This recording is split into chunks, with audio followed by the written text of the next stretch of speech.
Okay, we're almost finished drawing this toucan. We're going to look at a couple of other tools that we haven't looked at yet, the knife and the scissors and the eraser tools. Now I'm just going to show you an example. I'm just going to draw over here an oval, okay? Let me show you how these different tools all work. They hide under the eraser button. So here's how the eraser tool works. Notice my eraser is a big circle. If I want to make it a different size, double click the eraser and then you can make it a different size.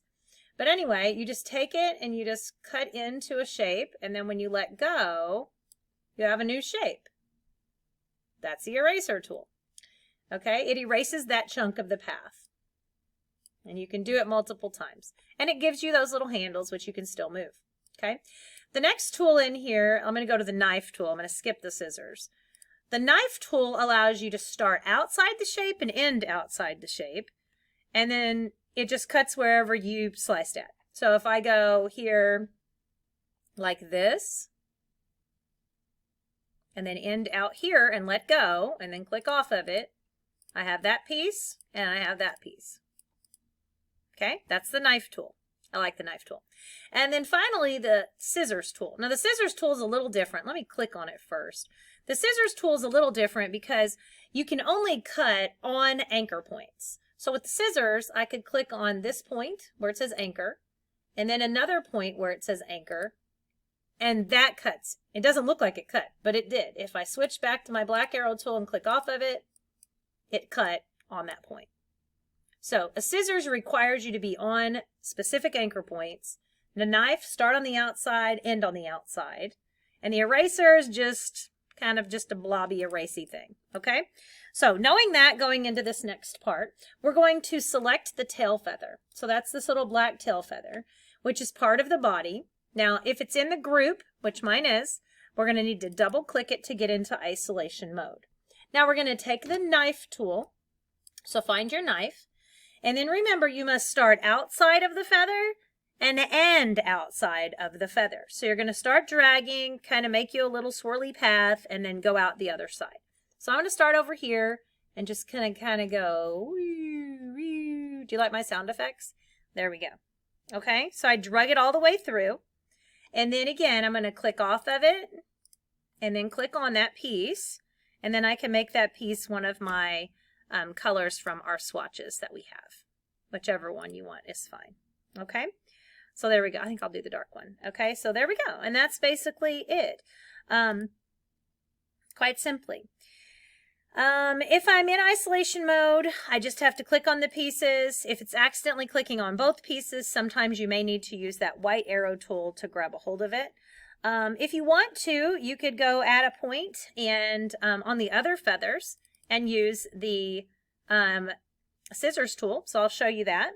I'm going to go isolate these feathers, double click, and then I'm going to click on one of them. So let's say this one. And then I can use the scissors and I can cut across a series of points. So I would click on my scissors tool, click on the knife, go to scissors, and then remember it has to be on anchor points. So I could click on this point. It has to say the word anchor though. And then I could click on this point. And then it cuts those two pieces apart. Now, I don't want to actually move them apart, so this would be another situation where I just want to make that little piece have that color. All right, and then get out of isolation mode, and bam, there we go. Or however you chose to do that. You could put a black little tip on there. I could double click it and go back in and choose that, you know, or whatever. Yeah, I like that a little better. Okay. And remember, the eraser, it's a little harder to use. You could take a chunk out of one of these with the eraser. So for instance, I could go into isolate this. I could click on the orange one, come and grab my eraser tool, and maybe take like a little part out of that. I don't know. I don't really like how that looks, but it kind of looks like somebody ate a piece of it. So I'm going to undo because I don't like that one. But if you come up with one that you do like, then perfect for you. Okay, let's save this. At this point, you should pretty much have your completed toucan. So let's take a look.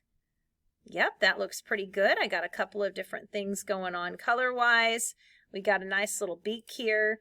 And, you know, again, this is the time if you want to change anything, if you want to make your character skinnier, if you want to make your eyeballs smaller, if you want to make your beak bigger, you know, any of those things, this is the time to do it. You want to get it now before we get ready to group this and export this out.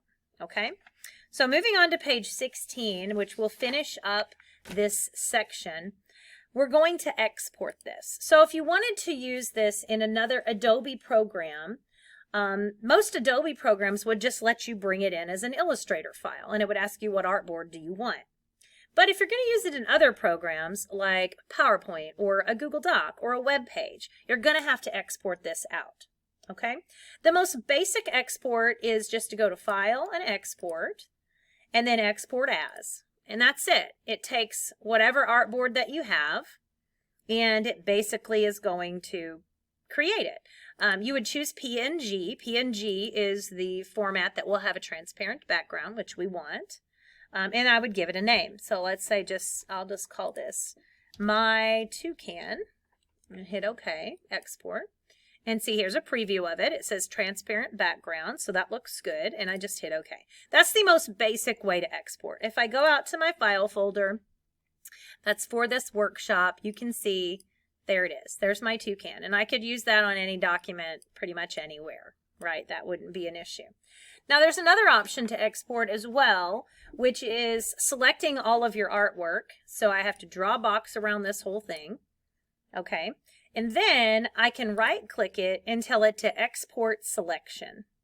Now what's nice about export selection is on this screen, I can go ahead and name it. So under here where it says Asset 1, I could name it. I'm going to name this Big Toucan.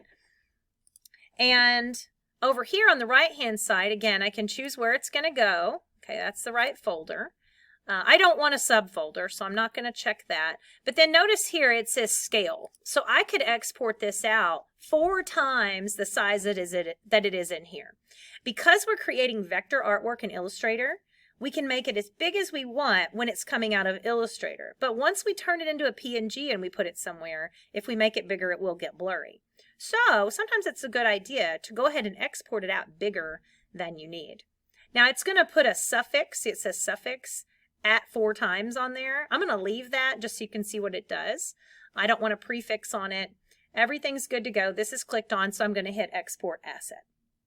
Okay, once you click that, now there should be a second Toucan in here. There we go. And so I have my Toucan, and then I have Big Toucan at 4 times size.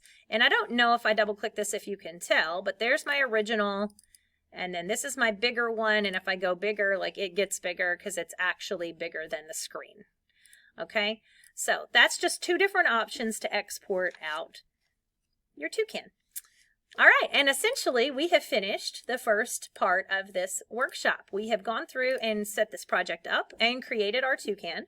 In the next session, we're going to create a symbol from our Toucan, which then we will use in a t-shirt design. So join me back for the part that gets the fun stuff.